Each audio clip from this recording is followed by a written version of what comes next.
Hello everyone, this is your weekly news reporter Zibo reporting and welcome to today's video. So in today's video, we'll run through everything you need to know about the upcoming Guardian Tales global server patch that will drop in the next Tuesday. So first of all, I'll start with the missions. So for this week's mission, we have your stamina mission, so nothing too spectacular. There's also a mileage event. So the mileage event is halved in terms of the mileage tickets.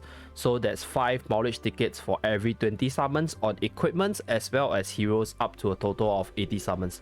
So do take note of that if you're a value summoner, like you summon on the value events. So that's that, and let us move on to the hero up banners. So this time around, even though the mileage event isn't so good, I think the hero as a whole is pretty decent. They have the strongest hero, which is God of Harvest Kamel, and you have some interesting units that actually got buffed prior to like this patch as well as on this patch itself.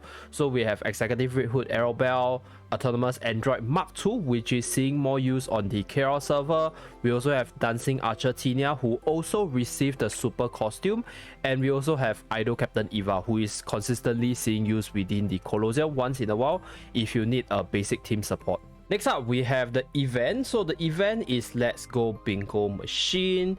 For the Let's Go Bingo Machine, nothing much have changed. The playstyle is the same. How you get points is the same. The only thing that changed is the main rewards for the round rewards. So we have Kamel Shards as well as Dark Mirror accessory. So if these are things that you want to farm for, you know, it's really good to have them back. But other than that, nothing too spectacular. I think it's a repeated event, so I shall not talk too much about it. And then let's move on to the short part of the update. So first of all, there isn't really anything that's super new. We have this limited awakening package. Doesn't really seem so spectacular. We also have the limited summon package, so 2,700 gems and 35 summoners controller. Your usual stuff, I guess. I think it's a repeated package if I'm not wrong. So the value is roughly about 45 Sing dollars, 46 Sing dollars, roughly around there. And we also have the limited custom package, so this is for those who are into crafting your merch. And yeah, that's pretty much it for the packages.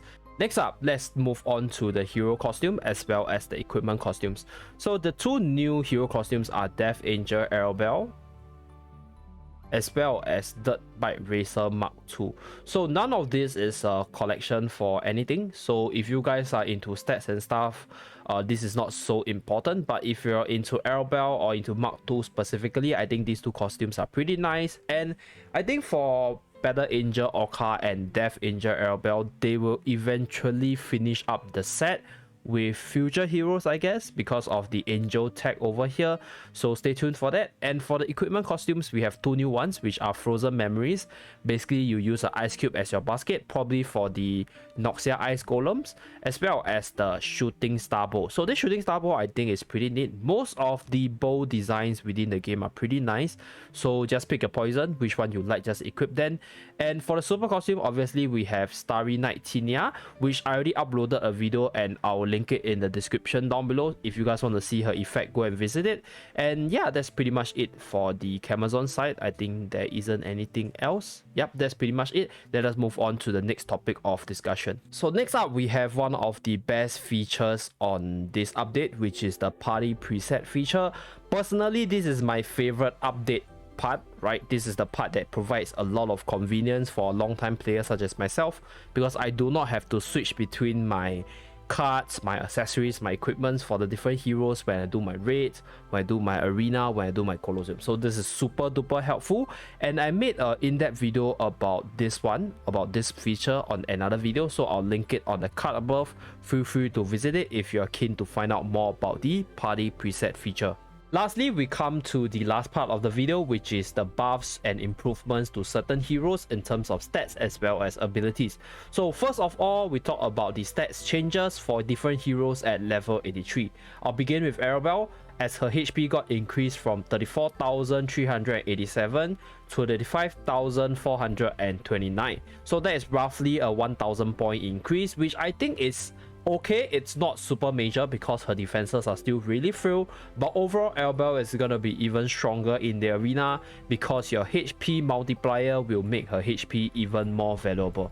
Next one, we have Mia. So Mia's buff is an attack increase from 872 to 960. So I'm not too sure what's the purpose of this buff. Maybe to make her slightly better in the Colosseum, as she's now able to do more damage as her attack is able to pass through multiple targets. Other than that, I think Mia didn't really receive any big improvement because her main strength doesn't lie in attacking, so having a roughly 100-point increase in attack doesn't mean too much for Mia, right? So but I still think it's a good change because this means that Mia might see more use in the Colosseum because now she will hit a little bit harder. So next one we have Lucy. So Lucy has multiple buffs. I'll talk about the stats change first. Firstly, she has her buff for HP from 30,575 to 32,294. So that's a HP increase portion, while at the same time they also increased her special ability or improved her special ability. So previously it was on hit. If she get a critical hit on the target, then she will gain a movement speed increase for 4 seconds, right? So it's longer, but it's harder to proc. Right now it's on hit. The moment her card lands on the target, she will immediately boost her movement speed as well as crit hit multiplier. So the duration is slightly shorter from 4 seconds to 3 seconds, but overall I think this is a much better change because this allows her to activate her speediness the moment she lands a hit on the target, which is Lucy's biggest strength. So combine that with her HP increase, I think Lucy is in a decent spot. She's still gonna be kind of frail, but I think she's gonna be much stronger within the arena on the different range maps especially. So lastly, we have the stats change for Orca. So Orca also received a defense buff from 177 to 198. So that's basically it for Orca. A bit of defensive buff, not too sure whether or not she'll be much stronger.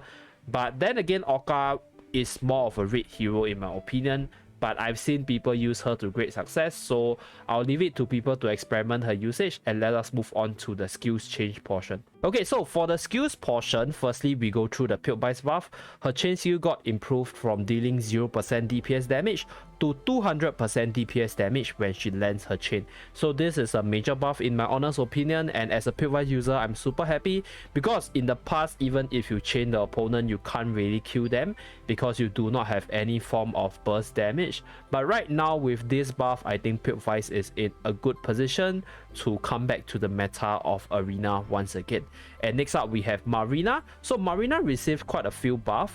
Firstly, she got a buff in terms of chain skill from 250% DPS to 300% DPS. At the same time, her special ability got improved. So when she's using the pulling skill, she's able to do 100% of DPS melee damage around her while increasing defense by 30% for 5 seconds. So this second part is already there in the previous kit, but the first part, which is dealing 100% DPS, you need to be close to Marina in order to be hit by this melee damage. So one thing that Marina user might want to take note of is that you want to close in with Marina before throwing out your hook, right? So that's one thing if you're using Marina you want to take note of. Personally, I like this buff. It's not too major, right? There's a risk and reward because you need to close in order to do 100% additional damage. But this also made Marina a lot better in melee combat because if the opponent are melee units, closing in on her, she's able to do more damage. So that's something to take note of. And obviously the buff to her DPS number is definitely great, right? 50% more is like what, 20% from the previous time, because the previous time was 250%. So that's for Marina. Next one we have Bari. So Bari and Muriel got buffed. I'm going to go through Bari's one, and then for Muriel it's roughly the same. So instead of having to pair Bari together with Muriel, you just need to pair either of them with an earth type hero within your party. You'll be able to get the previous buff that they get. So this is definitely a major buff, right? They are no longer pair restricted. You can pair them with any earth heroes. So this made Muriel a much more powerful menace within the arena because Kamel is a thing, Rue is a thing. So if you pair Muriel with any of them, your Muriel is going to be scarier and dealing 30% more damage. As for Bari's side, I think it's okay. It's gonna see like more use for other game modes, but in general I think Bari is actually a lot weaker even if she got this buff itself. So yeah, she's better, but she's sort of being replaced by other units for guild rates because Miro doesn't need her anymore to get the 30% buff. So that's one thing. I think in a sense, Bari sort of got nerfed because people are not using Bari together with Miro anymore because there's no need to. And in raid, right, skill damage isn't like the best buff, so they're using like other range units in her place or other crit units. So that's something to take note of if you're a Bari user. And the next one, we have the buff to Bianca. So Bianca got a buff to her chain skill, which is together with a 50% defense increase. She also get a 50% attack increase. So I don't think it's that major. Personally, I think it's like if you land your chain, you're probably gonna win your game kind of thing. But yeah, Bianca's chain skill is kind of hard to land, so not so major, but it's still a good buff nonetheless. And next we have the buff to Future Knight as well. So Future Knight's weapon buff, right, increased from 180% to 200% DPS, and at the same time, while she uses her weapon skill, she gained a slight movement speed increase, which is like your normal running speed, not too major in my honest opinion, because Future Knight is pretty frail and her party buff isn't exactly the best in arena right now. So yeah, this is a minor change, a good buff, but it's not gonna be impacting the meta as much. So the biggest winner for this buff is probably Mayriel. Right, Mayriel is probably the biggest winner because Mono Earth is already very powerful, and if you pair Mayriel with any other Earth hero, she's gonna hit even harder. So Mayriel is probably the biggest winner. The other two biggest winner is probably Marina and Pilkvice in an honest opinion.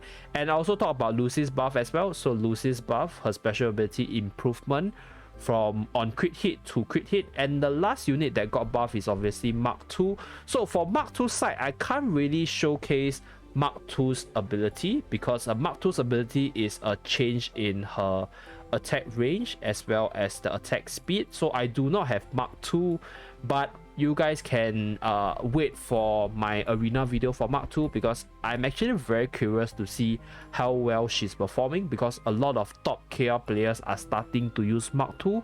So I guess she's definitely better in terms of her overall arena prowess because of the buff to her normal attack. But other than that, I'm not too sure whether or not it's because of stats or anything because I do not have her. And yeah, that's basically it, right? So the next one is Lynn's buff as well. So Lynn's buff is a bit question mark on my side because I think Lynn's buff is more like her attacks hit faster now. The moment she spins her sword and you're within the AoE, you get hit. So as a Lynn user myself, I feel that Lynn is in a really good position right now because people are not prepared for her Brave Fire ability, her injury ability, and people are not equipping injury negation card as much. So Lynn is going to be one of the wildcard fire unit that can counter the Earth meta right now. So if you're an arena fanatic, Lynn is a good unit to prepare for. Like if you want to counter the Earth meta that's gonna come with the buff to Mayriel. So that's pretty much it, right, for this update. All the updates, all the buffs to the different heroes and all the events and stuff have been ran through.